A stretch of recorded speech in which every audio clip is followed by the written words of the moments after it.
पंतप्रधान नरेंद्र मोदी यांची इस्रायलचे पंतप्रधान बेंजामिन नेतान्याहू यांच्याशी चर्चा. पश्चिम आशियामधल्या चिरकाल शांततेच्या प्रयत्नांना भारताचा पाठिंबा असल्याची पंतप्रधानांची ग्वाही. राज्यसभेत आज निवडणूक सुधारणांवर तसंच वंदे मातरमच्या 150व्या वर्षपूर्तीवर होणार चर्चा. लोकसभेत आज केंद्रीय वित्तमंत्री निर्मला सीतारामन सादर करणार विनियोग विधेयकाचा प्रस्ताव. ठाणे जिल्ह्यात पडघ्यामधल्या बोरिवली गावात दहशतवादी कारवायांना अर्थपुरवठ्याशी संबंधित नेटवर्कवर कारवाईसाठी एटीएस आणि सक्तवसुली संचालनालयाचे संयुक्त छापे.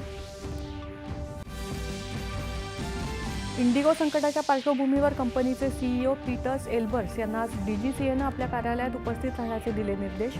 8 सदस्यीय देखरेख समितीची केली स्थापना. राज्यातल्या महसूल प्रक्रियेत सुलभता आणण्यासाठी जमिनीच्या अकृषक परवानगीची अट रद्द केल्यानंतर सनद घेण्याची अटही रद्द. चंद्रशेखर बावनकुळे. पंप स्टोरेज प्रकल्प उभारणीविषयक करारांमुळे राज्यात 5,800 मेगावॅट वीज निर्मिती क्षमतेची वाढ अपेक्षित. मुख्यमंत्री देवेंद्र फडणवीस.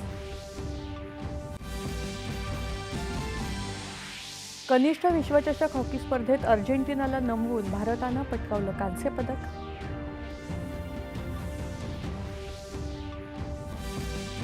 आणि भारत आणि दक्षिण आफ्रिका यांच्यातल्या T20 मालिकेतला दुसरा क्रिकेट सामना आज चंदीगडमधल्या मुल्लानपूर इथे होणार. संध्याकाळी 7 वाजता सामन्याला होणार सुरुवात. नमस्कार. 11च्या